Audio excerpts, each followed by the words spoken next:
श्री स्वामी समर्थ. सगळ्यांना नमस्कार. मी शुभांगी लिंगायत. तर आज मी कुठे चालले तर तुम्हाला समजेलच पुढं. तर आमच्या सासूबाईंचा सेवापूर्ती सत्कार सोहळा हा कार्यक्रम आहे, त्यामुळे चाललो होतो.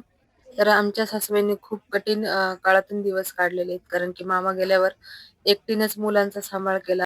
स्वतःच्या पायावर उभा राहिल्या, मुलांना चांगले संस्कार दिले, शिक्षण दिलं आणि आज मुलंही चांगल्या नोकरीला आहे. एकट्या स्त्रीने मुलं-बाळ सांभाळणं, ड्युटी करणं किती कठीण असतं, पण तरी पण आमच्या सासूबाई डगमगल्या नाही. त्यांनी जिद्दीने सगळं काही करून दाखवलं. तर तुम्हाला आता हे पुढं कळेलच. तर पुढे ऐका. जेवढं बोलेल तेवढं कमीच आहे.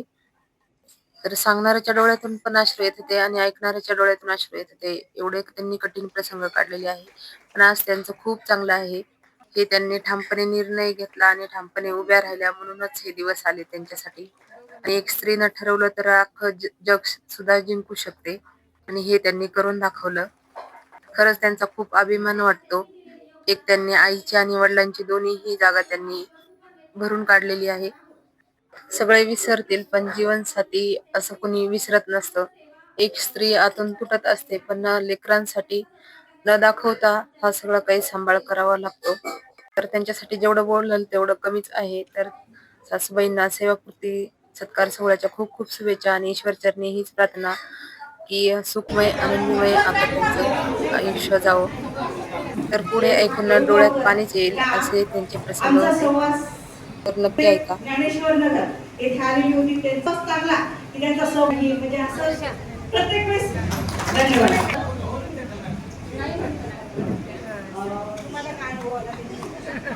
सत्यमामा शिवराम देऊळगावकर मावशी, परभणी शहर महानगरपालिकेतल्या माझा आणि त्यांचा फक्त सहवास 1.5 वर्षाचा झाला सोबत. त्यांच्या जास्त दिवस का नाही राहिलो सोबत, पण आमच्या असतात नाही गावामध्ये त्यांनी नेहमी टप्पा घेऊन यायच्या. पण कधीही त्यांनी टपाल नाही घेतला तर असा कधी चिडचिड नाही केलं, काहीच नाही की थांबायचं द्या. त्यांचा खूप स्वभाव पण चांगला होता. बाई असून आम्ही आणि ते 10 वर्षापासून लग्न झालं तुमच्यासोबत आहे. त्यात आम्ही 2 धाम सोबत केले. केवळ साहेब असो ते असो, एवढं चांगलं आम्हाला सहकार्य भेटलं आणि आज सुद्धा चांगलं भेटलं त्यांच्या भविष्याविषयी.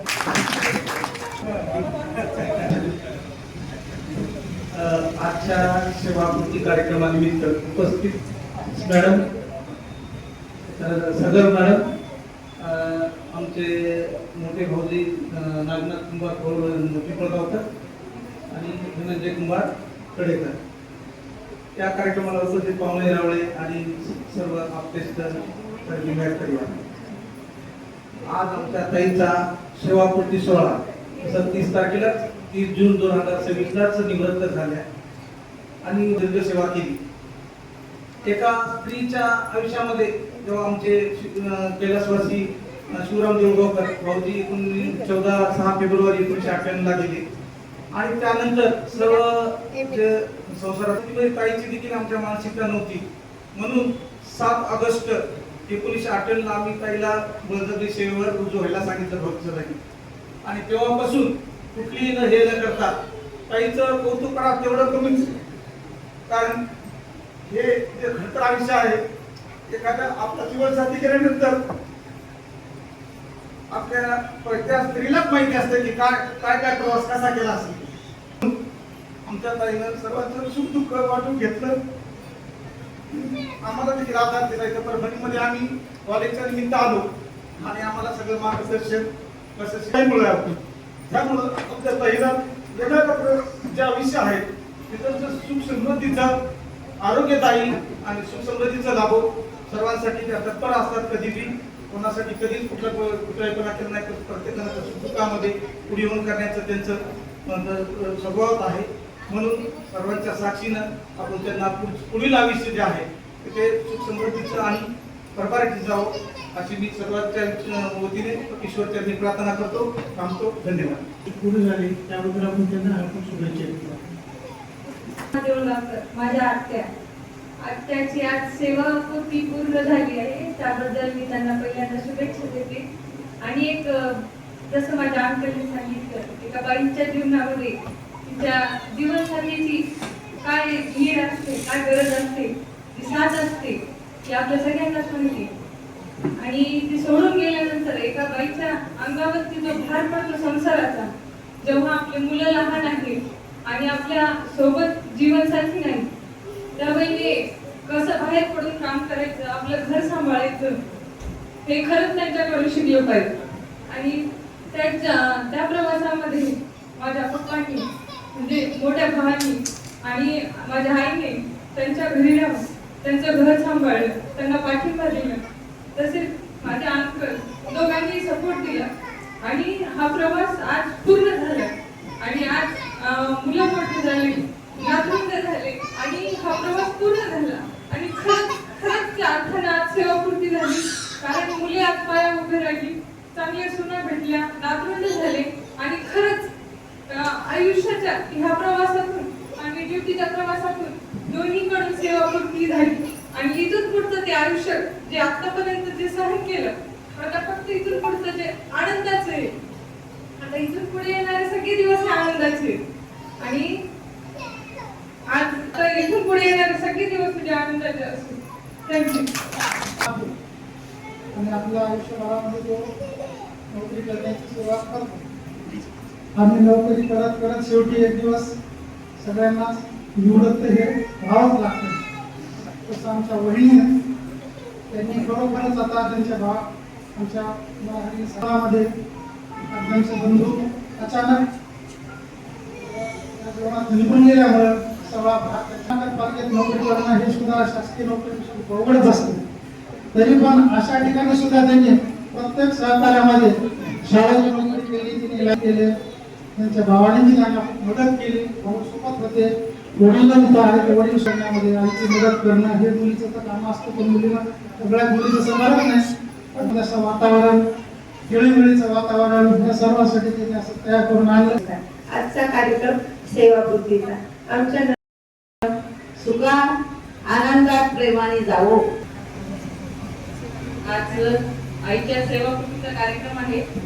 मला काही आईची वेगळी ओळख सांगायची गरज नाही, पण आईपासूनच माझी ओळख निर्माण झालेली आहे. आणि वडील गेल्यानंतर, दादा गेल्यानंतर आईनं सर्व काही सांभाळलं. मला असं कधीच वाटलं नाही की आज आपल्याकडे दादा नाहीयेत आणि आई ह्या कामामध्ये अपुरी पडलीये. तिनं ड्युटी करून घर सांभाळून आम्ही इतके छोटे छोटे होतो, त्यामुळे इतकं म्हणजे लहान असताना एवढा कठीण प्रसंग आला, पण तिनं सगळं सांभाळून घेतलं, आम्हाला लहानाचं मोठं केलं. दोन्ही भाऊ नोकरीला लागलेत, आज छान झाले, सगळ्यांचाही संसार छान आहे. आईची पण तब्येत छान आहे. तिच्या म्हणजे तेव्हा ऑन ड्युटी मध्ये सुद्धा ती सगळी तीर्थयात्रा झाली, तिचं छान झालं. आणि कधीच तिनं असं वाटू दिलं नाही की आज दादा नाहीयेत आणि तुला आज दादाची गरज पडेल, असं कधीच वाटलं नाही. तिनं आई आणि वडील दोघांची कर्तव्य इतके छान पार पाडले. त्याच्यामध्ये सगळ्यात मोठा सहभाग आणि सपोर्ट आम्हाला आमचे मोठे मामा तुकाराम लिंगायत आणि माझे लहाने मामा नरहरी लिंगायत यांनी पण आम्हाला असं कधीच वाटू दिलं नाही की आज तुझे वडील नाहीयेत आणि तू परकी आहे किंवा तू पोरकी झालेली आहेस. असं कधीच त्यांनी आम्हाला आमच्या सुखदुःखात कधीच वाटू दिलं नाही. आणि माझा लहान भाऊ तो पण इतका शांत आणि सुस्वभावी, आणि आईने दोघांनी मुलांना तिन्हांनी इतके छान संस्कार दिलेत आणि तिघही इतके छान, म्हणजे असं कधीच कुणाबद्दल वाईट बोललं नाही, कधी कुणाचे वाईट संस्कार नाही, कधी किंवा मुलांना कधी वाईट सवयी नाही, कोणती वाईट वळण नाही, इतके छान संस्कारही केले. आणि आईनं फक्त तिच्या पुरतेच नाही तर तिने नोकरी करूनही सगळ्याच नातेवाईकांना सुख दुःखात आडी अडचणी सगळ्यांना सोबत घेऊन चालली. ती एवढी साधी गोडी आणि इतकी नाजूक होती किंवा घर सांभाळू शकेल, पण तिने सगळ्यातूनही सगळं केलं. अगदी वयाच्या 30-32 वर्षी माझे वडील सोडून गेले, आई तरुणपणामध्ये वडील सोडून गेले होते. तशा अवस्थेत सुद्धा तिने स्वतः खंबीर होऊन सगळ्यांनाही लहानाचं मोठं केलं आणि आज सगळे छान आहेत. आता या पुढचं आयुष्य फक्त आमच्यासाठी असेल आणि यापुढे तिला कधी विचारायची गरज नाही की आई तुला सुट्टी भेटेल का किंवा आई तुला आज रजा आहे का, मी येऊ का, कारण या पुढचा सगळा वेळ आमच्यासाठीच असेल. आणि आईचं इथून पुढचं आयुष्य हे आरोग्यदायी आणि तिची तब्येत चांगली राहावं. आणि ती फक्त आमच्यासाठी आता सेवापूर्ती फक्त तिची नोकरीची आहे, पण ती आमच्यासाठी कधीच सेवापूर्ती होऊ शकत नाही, कारण ती जोपर्यंत आहे तोपर्यंत तिची आम्हाला साथ आहे आणि आम्हालाही तिची साथ आहे. आणि आईचं कधीच कार्य संपत नसतं, ते फक्त नोकरीच्या बाबतीत होऊ शकतं, पण आपल्या बाबतीत कधीच होऊ शकत नाही. तिची यापुढे आम्हाला खूप खूप शुभेच्छा आईला. आणि मला तिचा सगळा वेळ आता भेटेल यासाठी मला खूप आनंद होत आहे, कारण आता तिची रजा सगळ्याच कार्यक्रमाला आहे. खूप छान वाटलं. आणि पुन्हा शोधून मिळणार नाही. आजचा दिवस पुन्हा शोधून मिळणार नाही. आठवणींच्या पावसामध्ये कधी भिजण्यात अडणार नाही. ऑटोचा प्रवास आता रोज रोज छळणार नाही. रविवारची मजा आता शनिवारी करणार नाही. टिफिन मधले तेल आता बॅग मध्ये गळणार नाही. पाण्याची बाटली आता नळ्याकडे पडणार नाही. हाफडेचे बहाणे आता तुम्हाला मिळणार नाही. गप्पांचे डोंगर पहिल्यासारखे रंगणार नाही. पगाराची उत्सुकता आता पेन्शन मध्ये मिळणार नाही. मन कितीही पाळले तरी झिजलेले गुडघे मात्र ऑफिसकडे वळणार नाही. अवघं आयुष्य ऑफिसचं आपल्या घरामध्ये मावणार नाही. चुकल्यासारखे वाटेल पण काय चुकलं हे कळणार नाही. कितीही मन भिजले किंवा झिजलेले गुडघे आता परत भाऊजी भाऊ बहिणी माझे मामाची आत्याची मुलगी भावाची मुलगी सगळे. तर असा झाला कार्यक्रम आणि आमच्या सासूबाईंचं उरलेलं आयुष्य आनंदात आणि सुखात जावं हीच ईश्वरचरणी प्रार्थना. आवडला असेल तर लाईक आणि सबस्क्राईब करा. भेटूया पुढच्या ब्लॉगमध्ये. बाय.